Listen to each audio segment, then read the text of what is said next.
Good morning students. कैसे हो all students? Fine, yes, very good. सब लोग अच्छे होंगे और घर पर सुरक्षित होंगे। બધા स्टूडेंटों घर पर मजा में हंसो। सब लोगों को आज हमने हिंदी में कुछ पढ़ाई करनी है। सब लोगों ने फर्स्ट, सेकंड और थर्ड में सब लोगों ने सीखा ही होगा, परंतु आज हम नए सत्र यानी कि नए सेम से जो स्टार्ट करने वाले हैं वो हम बेसिक से स्टार्ट करेंगे। यानी कि जो बच्चे ये लॉकडाउन में, ये वेकेशन की छुट्टियों में जो कुछ भूल गए हैं उसे हम वापस से रीड कर लेंगे, जिसकी वजह से कोई भी बच्चा यानी कि कोई भी स्टूडेंट पीछे ना रह जाए। यानी कि जो बच्चा भूल भी गया हो, उसको नहीं आता, वो भी आ जाए। तो आई होप कि आपको सब बच्चों को पता चलता है कि मैं क्या कहने वाली हूँ, राइट? यस, सारे बच्चों को जूम में आना है। जूम लाइव लेक्चर में हमें अटेंड करना है ऑल बच्चों को, यानी कि सारे बच्चों को जूम में अटेंड होना है। यानी कि जब भी हमारा लाइव लेक्चर हो तब हमें आना है, क्योंकि लाइव लेक्चर से आने से बच्चों को हम बच्चों को देख भी सकते हैं, बात कर भी सकते हैं और सब कुछ सिखा भी सकते हैं। बच्चों को कोई जो क्वेरी हो, जो बच्चों को नहीं आता, जो बच्चों को समझ में नहीं आता, वो सारी बातें हम जूम कैंपस डील से सारे बच्चों को सिखा सकते हैं, राइट? तो सारे बच्चों को जूम एप्लीकेशन में आना है जब भी हमारा लेक्चर हो तब, यानी कि जब भी लेक्चर हो तब हमें जूम कैंपस में भी आना है, राइट? गुड। तो आज हम हिंदी लेक्चर में यानी कि स्वर के साथ स्टार्ट करेंगे। यानी कि बेसिक होता है वो हमारा होता है स्वर। तो ऑल स्टूडेंट अब अच्छे से एक जगह पर बैठ जाए जहाँ पर आवाज़ ना हो, यानी कि आवाज़ ना हो तो मेरी आवाज़ आपको अच्छे से सुनाई भी देगी और आपको समझ में भी आ जाएगा। Okay student, will be go. यानी कि हर स्टूडेंट अपनी जगह पर बैठ जाए, और जिसके पास भी चौपड़ी यानी कि टेक्स्ट बुक्स नहीं है तो बिल्कुल टेंशन ना ले बच्चा पार्टी, यानी कि और स्टूडेंट बिल्कुल टेंशन मत लेना। मैं जितना सिखाती हूँ उतना आपको रीड करना है और डेली रूटीन आपको याद रखना है। तो आपको कोई बुक्स की अभी ज़रूरत नहीं पड़ेगी। जब बुक की ज़रूरत होगी, जब पटेल स्टडी में हो तब आप ले लीजिएगा, ठीक है? तो चलो बच्चों लोग हम आज स्टार्ट करते हैं। यानी कि स्वर क्या होते हैं?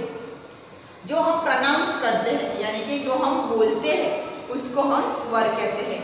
यानी कि स्वर ऐसे होते हैं। स्वर में स्टार्टिंग स्वर और व्यंजन। व्यंजन यानी कि क, ख, ग, घ, जो वो होते हैं वो व्यंजन होते हैं, और जो स्वर होते हैं उसमें अ, आ, ई, वो क्या होते हैं? स्वर होते हैं। तो पहले हमें स्वर आने चाहिए। अगर स्वर नहीं आते तो व्यंजन के अंदर जो हम 12 अक्षरी सीखते हैं उसमें बहुत सारी डिफिकल्टी आ जाती है, जो हमें रीड भी नहीं रहती और याद भी नहीं रहती। तो आई होप सो कि सारे बच्चों को सबसे पहले हमें ये सीखनी ज़रूरी है। यानी कि स्वर आ जाने से हमें आगे हिंदी आ जाती है, यानी कि हिंदी में हमें समझ में आने लगता है कि क्या करना चाहिए और कैसे पढ़ना चाहिए, कैसे रीड करना चाहिए, कैसे हमें प्रोनाउंस करना है, कैसे हमें बात करनी है। तो उसके हिसाब से ही हमें ये पता चलता है। यहाँ मैंने बोर्ड पर कुछ सारे वर्ड्स ऐसे लिखे हैं जो सारे बच्चों को पता चल जाएंगे। यानी कि आज हम ये वर्ड्स के हिसाब से सीखेंगे। आपके पास बुक ना हो तो भी चलेगा, अगर कोई पुरानी बुक हो तो उसमें भी ये सारे वर्ड्स लिखे होते हैं चित्र ड्राइंग के साथ, तो आप वो पढ़ाई कर सकते हैं। ठीक है बच्चा? चलो ऑल स्टूडेंट हम रेडी हो गए, तो हम स्टार्ट करते हैं। सबसे पहले आता है स्वर के अंदर आता है अ। क्या आता है? अ। से कितने वर्ड्स बनते हैं? बहुत सारे बनते हैं। मतलब यानी कि हमें थोड़े से वर्ड्स यहाँ पर लिखे हुए हैं तो आप सब लोगों को पता चल जाएगा। यानी कि अ से अनार, अ से अदरक, अ से अमरूद, राइट? यस। तो अनार, अ से अनार, और ऐसा वर्ड्स है जो रेगुलर वर्ड्स होता है, जिसके अंदर ना कोई काना, न मातर, न हस्वई, न दीर्घई, नथिंग से ऐसा कुछ भी नहीं होता। जो बच्चे स्टार्टिंग सीख रहे हैं, जो बच्चों को हिंदी नहीं आती है लिखनी, तो स्टार्टिंग इनसे ही करें, क्योंकि ये वर्ड्स आ जाने से धीरे धीरे हमें 12 अक्षर के सारे वर्ड्स आ जाते हैं। ओके, तो आपको अब पता चल गया होगा। तो अ से अनार, अ से अदरक, अ से अमरूद, राइट, यस, गुड। तो अब हम देखते हैं आ। तो वैसा ही है बच्चा, आप सब बोलोगे टीचर मैम ये भी अ है और ये भी अ है, तो इसमें डिफरेंस क्या है? यस, यही बात है कि इसमें वर्ड एक जैसे दिखते हैं, पर डिफरेंस क्या है? ये लाइनिंग का डिफरेंस है। क्या डिफरेंस है? लाइनिंग का डिफरेंस है। इसको हम ओनली फॉर अ बोलते हैं, पर उसके और उसके बाजू में एक लाइनिंग बढ़ जाती है तो उसका प्रोनाउंस होता है आ। क्या होता है? आ। जोने कि आ से कितने वर्ड्स बनते हैं? आ से आदमी, आ से आम और आ से आग। आग लगती ना, वो आग है। तो ऐसा वर्ड्स बनते हैं। हम देखा है कि ये अ और ये अ सेम है, पर डिफरेंस क्या है? एक लाइनिंग का। इसको हम काना भी बोल सकते हैं, यानी कि अ से अनार, अ से अदरक, अ से अमरूद, राइट। तो अ से आ, आ से आदमी, आ से आम, आ से आग, राइट।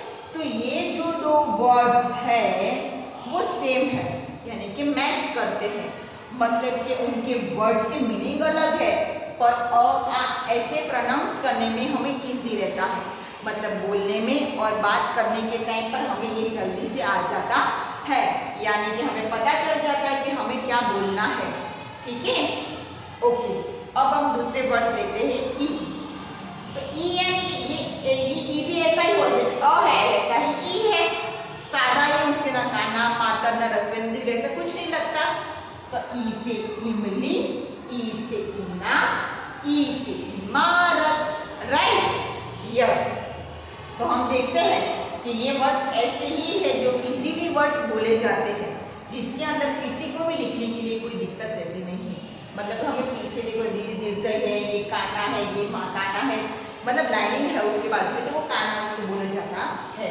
फिर उसका दूसरा वर्ड से ई, जैसे अ आ ई, पर इसके अंदर ये आधा वाला रेफ है, यानी कि आधा प्रोनाउंस किया हो, तो इससे क्या बनते हैं? इक, ईश्वर और इट, ये इतने वर्ड्स बनते हैं। वापस से ई से इक, ई से ईश्वर, ई से इट, राइट, ओके, गुड। तो ये दो भी ऐसे वर्ड्स हैं जो सारे बच्चों को ऐसे इजीली याद रहते हैं, ना कि हम ऐसे बोले अ नहीं होता। अ आ ई, दो वर्ड्स ऐसे आप रिमेंबर यानी कि याद रखोगे तो आपको जल्दी से याद हो जाते हैं। ओके, अब हम सीखते हैं वापस से उ। ये भी सेम है, अ ई उ, बोलने में तो ऐसे सेम टू सेम, यानी कि सेम कैसे हुआ पता है? कि इसके अंदर कोई भी लाइनिंग नहीं है, उसमें कोई रेफ नहीं है, कोई हसव नहीं है, कोई दीर्घई नहीं है, ऐसी कोई नहीं। इसके लिए हम बोलने में अलग पड़ता है, बोलने में डिफरेंस है, परंतु लिखने में भी इतना है डिफरेंस है, परंतु उसके अंदर काना मात्रा नहीं है, ऐसे दीर्घई नहीं है। जैसे उ से उल्लू, उ से उछलना, उछलना यानी कि खेलना कूदना, उसको बोलते हैं उछलना। और उ से उपहार, उपहार यानी कि गिफ्ट, हमें बर्थडे में कोई गिफ्ट देता है, कोई सेलिब्रेशन में तो भी गिफ्ट देते हैं, उसको हिंदी में उपहार बोलते हैं। क्या बोलते हैं? उपहार। फिर उ से ऊंट, उ से ऊन और उ से उंगली, फिंगर, तो ऐसे वर्ड्स बनते हैं। तो ये दो वर्ड्स भी सेम हो गए। तो आपने बच्चों देखा कि दो वर्ड सेम टू सेम आते हैं, यानी कि अ आ ई उ, राइट, ओके, वेरी गुड। यानी कि सारे बच्चों को ये तो पता चल ही गया कि ये 6 वर्ड्स हो गए। ठीक है, स्वर के कितने वर्ड्स होते हैं? स्वर के 12 वर्ड्स होते हैं और 6 बाकी हैं, यस। तो हमें ये पहले 6 है जो हमें सीख लेने हैं, इससे ज़्यादा हमें और 6 सीखने हैं। अगर ये 12 के 12 स्वर हमें आ जाते हैं तो हम क्या करते हैं, पूरा का पूरा मतलब जो 12 स्वर है वो हमें जल्दी से रीड हो जाती है, यानी कि हम जल्दी से वो सीख लेते हैं। ठीक है, तो अ आ ई उ, राइट। चलो हम वापस से ट्राई करते हैं, वापस उसको प्रोनाउंस कर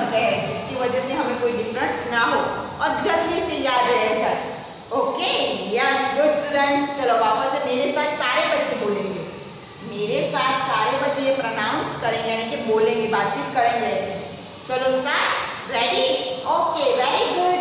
चलो अ से अनार, अ से अदरक, अ से अमरूद, राइट, ओके, वेरी गुड। और स्टूडेंट को अ से आ से आदमी, आ से आग, राइट।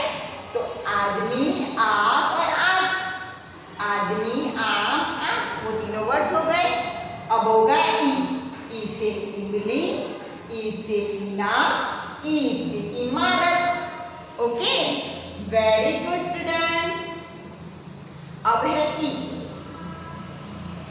ई से इक, ई से ईश्वर और ई से ईंट, राइट, ओके।